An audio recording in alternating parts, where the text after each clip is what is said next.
আমারও একটা মেয়ে মারা গেছে। ঈদের দিন ছিল, ঈদের দিন। আমি ঈদের নামাজ পড়ায়া বাড়িতে যেতে যেতে দেরি হয়ে গেছে, এশার পর হয়ে গেছে। আমি বাড়িতে গিয়ে দেখছি একদম সুস্থ বাচ্চা, সুন্দর বাচ্চা। তো রাতে ঘুমাবার পরে ফজরে উঠে আমি মসজিদে আসছি।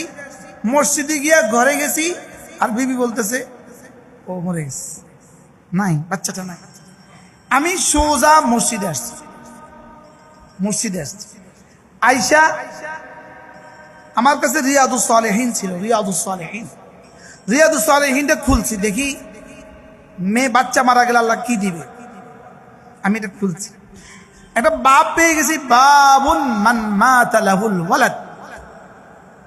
বাপ, যে বাবের মধ্যে আলোচনা আছে যার বাচ্চা মারা গেছে। এবার হাদিস পেয়ে গেলাম, মান মাতা লাহুল ওয়ালাদ, যার একটা নাবালেগ বাচ্চা মারা গেল। সঙ্গে সঙ্গে আল্লাহ তাআলা ফেরেশতাকে জিজ্ঞেস করেন, হাল কাবাজতুম ফুয়াদা আবদি, তোমরা কি আমার বান্দার কলিজাটাকে তুলে নিয়ে আসছো? তো বান্দার সঙ্গে সঙ্গে ফেরেশতা বলেন, জি, তুলে নিয়ে আসছি। মাযা ক্বালা আবদি, আমার বান্দা কি বলেছে? তো ফেরেশতা বলে, আল্লাহ ইস্তারজা, সে বলেছে ইন্না লিল্লাহি ওয়া ইন্না ইলাইহি রাজিউন।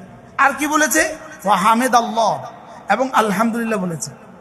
তা আল্লাহ তাআলা বলে, ইবনু লিআবদি বাইতান ফিল জান্নাহ, আমার এই বান্দার জন্য জান্নাতে একটা ঘর বানায় দাও।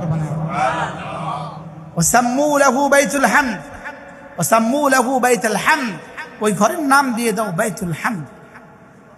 এবার আরেক হাদিসে আছে বাইতুল হামদ কি জিনিস? বলে বাইতুল হামদ আল্লাহ তাআলা এমন একটা ঘর জান্নাতে বানাবেন, ইউরা যাহিরুহু মিন বাতিনিহি ওয়া বাতিনুহু মিন যাহিরিহি, এটার ভিতর থেকে বাহির, বাহির থেকে ভিতর দেখা যাবে।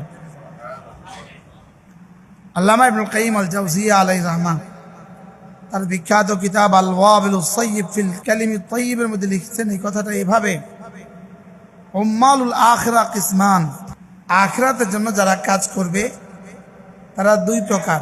তারা কয় প্রকার বলেন? এক প্রকার আখিরাতের জন্য কাজ করবে, এটা হলো লি উজরাতিহি, পুরস্কারের আশায়। আরেক প্রকার আখিরাতের কাজ করবে আল্লাহ তাআলার আশা, ভালোবাসা। ও এই কথাটাকে এভাবে বুঝিয়েছেন। বড় মজার বিষয় হলো আখিরাতের জন্য যদি পুরস্কারের আশায় কাজ করে, এটাও মামদুহ, এটাও প্রশংসিত, এটাও অনেক।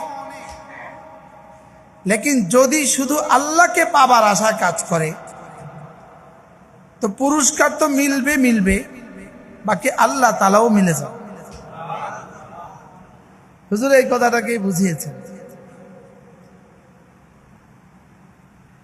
আল্লাহ যখন মিলে যায়, তা আল্লাহ তাআলা কি বলেন? আমি যদি তোমার হয়ে যাই, ফাকুনতু সামআহ আল্লাযী ইয়াসমাউ বিহি, আমি তার কান হয়ে যাই যে কান দিয়ে সে শুনে। অকুনতু বাসারা, আমি তার চোখ হয়ে যাই যে চোখ দিয়ে সে দেখে। অকুনতু ইয়াদা আল্লাতী ইয়াবতিশু বিহা, অকুনতু রিজলা আল্লাযী ইয়ামশি বিহা, ওয়া ইযা সাআলানি, সে যখন আমার কাছে চায়, উতিয়ান্না, আমি সঙ্গে সঙ্গে